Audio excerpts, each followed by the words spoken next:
Viewers, मैं हूं Shafi Bloch और जैसे कि आप जानते हैं कि जून और जुलाई में होने वाली तूफानी बारिशों के सिलसिले में मुल्क का कई अजला जो है वो शदीद मुतासिर हुए और ख़ासकर सिंध और बलोचिस्तान के कई गोट कई आबादियां जो है वो इससे शदीद मुतासिर हुई। हज़ारों की तादाद में लोगों ने नकल मकानी की, लेकिन अब तकरीबन 5 से 6 महीने का अर्सा गुजर चुका है। अब तक बहुत से इलाकों में बहाली का काम शुरू ही नहीं किया जा सका। अब भी सिंध के बहुत सारे अजला, बहुत सारे इलाके अब भी जेर आब हैं और जो लोग नकल मकानी कर गए थे बारिशों के दौरान या सैलाबी बारिशों के बाद, वो अब तक अपने इलाकों में अपने घरों तक नहीं पहुंच सके हैं। इस वक्त भी सिंध में बुरी सूरत हाल है। हुकूमत सिंध और जो दीगर इदारे हैं उनकी जानिब से आज भी दावे किए जा रहे हैं कि बहाली का काम जो है वो शुरू किया जा चुका है। बड़ी तादाद में लोग जो नकल मकानी करके जो अपने इलाके छोड़ के गए थे उनकी वापस बहाली का काम भी शुरू किया जा चुका है, लेकिन ग्राउंड रियलिटी से मुख्तलिफ है। बहुत से गाँव में जो है वो अब भी वही सूरत हाल है और इन सैलाबी सूरत हाल की वजह से खासकर जो सिंध का एग्रीकल्चर है वो तकरीबन उसे भी काफ़ी नुकसान पहुंचा है और कई फसलें तबाह हो चुकी हैं इन बारिशों के नतीजे में।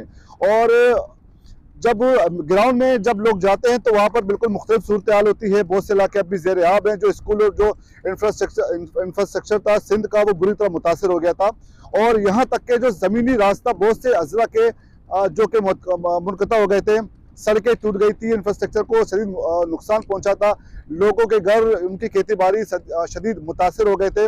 और उसके बाद जो फिर सैलाबी सूरत हाल जो पैदा हो गई थी क्लाइमेट चेंज की वजह से, जो मामला थे, जो खराबियाँ जो तबाहियाँ आई थी, उनसे बचाव के लिए अब भी हुकूमत की जानिब से कोई संजीदा इकदाम नज़र नहीं आ रहे। न सूबाई हुकूमत की जानिब से न वफाकी हुकूमत की जानिब से, दोनों हुकूमतों की जानिब से जो है वो बुलंदोबाग दावे किए जा रहे थे कि वो अपने अपने हुकूमतों की जानिब से इदारों को मजबूत कर रहे हैं, फंड फराम कर रहे हैं, बहाली के काम, बहाली ऑपरेशन शुरू किया गया, लेकिन ग्राउंड रियलिटी ज़मीनी हक़ाइक़ बिल्कुल इससे मुख्तलिफ हैं। अगर हम सिर्फ सिंध की बात करें तो सिंध में जो है वो हमने देखा कि बहुत सारे हल्के हुकूमती जो वज़रा हैं उन्होंने दौरे भी किए और मुख्तलिफ इदारों के सरबराहान से मुलाकातें भी की और बहाली के काम का आगाज़ भी किया गया। और इस वक्त भी निजी इदारों की जानिब से भी, फलाई तंजीमों की भी जानिब से भी काम किया जा रहा है। हुकूमत की जानिब से जो ऑपरेशन शुरू किया गया था वो बहुत से इलाकों में सुस्त रवि का शिकार हो चुका है। ये तो है सिंध की सूरत हाल। और इसी तरह अगर हम बलोचिस्तान की बात करें, बलोचिस्तान की अगर बात करें तो कराची को अब से मिलाने वाली जो शाहरा है, जो इस तबाही की वजह से, इस बारिश की वजह से पुल टूट गया था, अब का पुल टूट गया था, जो कराची को सिंध से जो मिलाने वाला पुल था।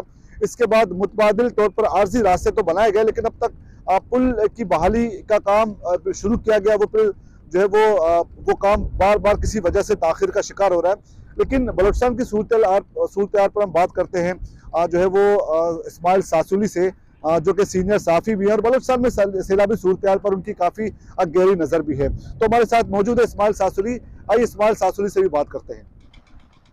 शुक्रिया शफी। बलूचिस्तान में सैलाबी सूरत हाल ऐसे थे कि जिस तरह की यहाँ प्री मानसून से यहाँ तबाही का सिलसिला शुरू हुआ। पहले तो प्री मानसून के से जो बालाई इलाके थे वो मुतासर हुए। उसके बाद जिस तरह की मानसून शुरू हुआ, जुलाई के माह से अगस्त के माह तक बलूचिस्तान मुकम्मल तौर पर बारिशों के जद में रहा, सैलाबी सूरत हाल हुआ। बलूचिस्तान के तकरीबन 32 अजला मुकम्मल तौर पर मुतासर हुए और उनमें से ज़्यादा मुतासर होने वाले 10 अजला थे, जिनमें लसबेला, जाफराबाद, नसीराबाद, सोबतपुर, ये जो डिवीज़न है, और खासकर खुजदार, कलात, ये मुकम्मल तौर पर मुतासर हुए। और सबसे ज़्यादा मुतासर लसबेला जो कलात डिवीज़न में हुआ। लसबेला में यहाँ पे हज़ारों एकड़ जो खड़ी फसलें थे वो तबाह हो गए, हज़ारों मवेशी सैलाब के नज़र हो गए। यहाँ पे जो इब्तिदाई सर्वे जो इस वक्त हाल हुआ था, उस वक्त तक तो बताए जा रहे थे कि चंद हज़ार घर हैं, मगर अब जो सर्वे मुकम्मल किया गया है इसमें सिर्फ ज़िला लसबेला में कम से कम यहाँ पे 18,000 घर मुकम्मल तौर पर डैमेज हो गए हैं और जुज़वी तौर पर जो हैं वो 6,000 है, 24,000 घर यहाँ पे डैमेज हो गए। इसी तरह अब भी हम नसीराबाद डिवीज़न की बात करें, सोबतपुर में अब भी पानी मौजूद है, जाफराबाद में अब भी पानी मौजूद है। इक़्तिदामात के हवाले से दावे बड़े बड़े किए गए। वज़ीर आज़म यहाँ पे जब दौरे करते थे, हम अक्सर मीडिया पे या आप लोग शिकायत देखते थे कि लोगों के, तो वज़ीर आला बलूचिस्तान तो कभी जहमत तक नहीं किए इन इलाकों में मुतासरा के अफराद की बहाली के लिए। यहाँ पे कुछ तंजीमों की तरफ से बहाली के लिए इकदाम किए गए। लसबेला क्योंकि कराची से करीब था, कुछ यहाँ कराची के जो फलाई इदारे हैं या मुखैर हजरात हैं, उन्होंने अपनी मदद आप यहाँ बहाली के लिए बड़े अच्छे इकदाम किए। मगर अब तक भी लोग बहाल नहीं हुए। अब भी जिन लोगों के यहाँ ज़राए माश माल मवेशी था या जिनका ज़राए माश यहाँ पे खेती बाड़ी था, तो अब ज़राअत मुकम्मल तौर पर तबाह हो चुका है। उनकी ज़मीनें अब बहाली के जानिब जा रहे हैं। अब लोगों के पास वो इतने वसाइल नहीं है कि उन ज़मीनों को हमवार करने के लिए यहाँ पे हेवी डोजर चले या ट्रैक्टर्स चल जाए, हल चला के बेहतर किया जाए। अब भी लोग बेयारो मददगार बैठे हुए हैं, सर्दियाँ शुरू हुई हैं, अब लोगों के पास गर्म कपड़ों की जरूरत है, कंबल की। ये सूरत हाल पूरा अगर बलुचिस्तान की इसी तरह सूरत हाल बहाली के हवाले से दावे जिस तरह की हुकूमत कर रहे हैं, जमीनी हक़ाइक़ बिल्कुल इसके बरक्स से। हम तो हुकूमती अहम इकदाम आप बताएं, अहम शारा है। अगर हम बात करें कोयटा कराची शारा या जिसे आमतौर पर RCD इशारा कहते हैं, जो अफगानिस्तान और ईरान से मिलाने वाला शारा है, इसकी पुलें 6 पुलें हैं जो मुकम्मल तौर पर डैमेज हो गए इस 25 जुलाई में आने वाले जो सैलाब था। इस वक्त जो हम मौजूद हैं, ये हब नदी पुल है, ये सिंध और बलुचिस्तान को मिलाने वाला सबसे अहम पुल है। ये पुल 25 जुलाई को गिर गया था, सैलाबी से मुतासिर हुआ था। उसके बाद हुकूमत ने फौरी इसकी बहाली के लिए दावे किए, मगर अब तक मुतबादिल रास्ता NHA ने कहा था 1 महीने में हम तैयार करेंगे। आज 25 जुलाई के बाद आज दिसंबर की 25 है, मगर 5 महीने गुजर गए, एक मुतबादिल रास्ता इनसे बन नहीं सका। इस रास्ते को बहाल ना करने की वजह से लोग अपनी मदद, आप यहाँ के इंतजामिया से मिलकर एक छोटा सा रास्ता बहाल किए, मगर उस पर भी गाड़ियों को सवारी में मुश्किलात है, क्योंकि चढ़ाई होने की वजह से अक्सर गाड़ियां बंद हो जाती हैं। इनमें काफी परेशानी का सामना है। इसी तरह अगर हम बात करें, उथल और बेला के दरमियान 5 पुल हैं, वो पुल भी मुकम्मल तौर पर गिर गए हैं। वहां भी अक्सर हादसा होते हैं। ये अहम शारा है, ट्रेड का शारा है।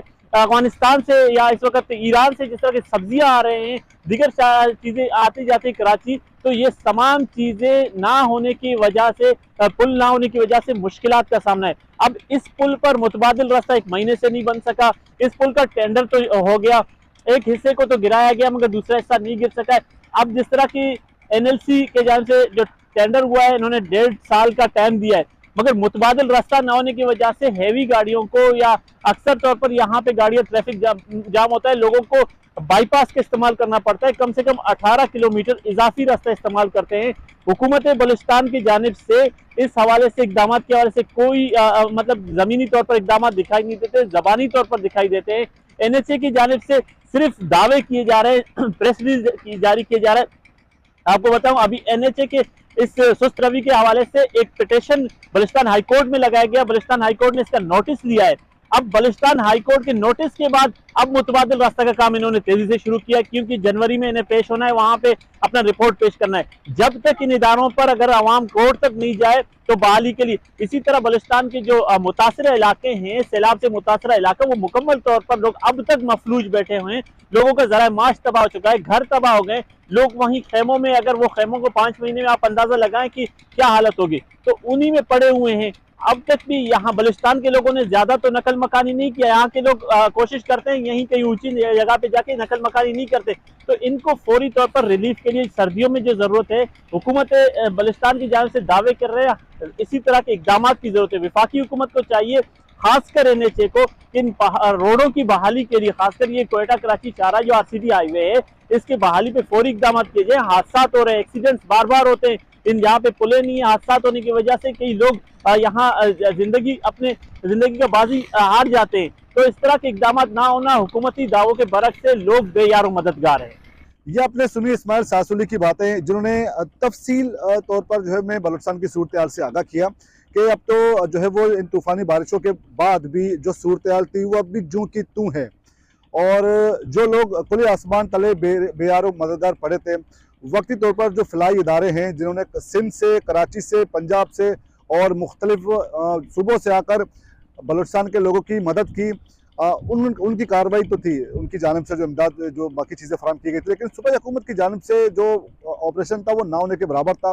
किसी सूबाई वजीर को ज़हमत ना हुई कि वो आके यहाँ पर किसी भी मुतासर इलाके का दौरा करे।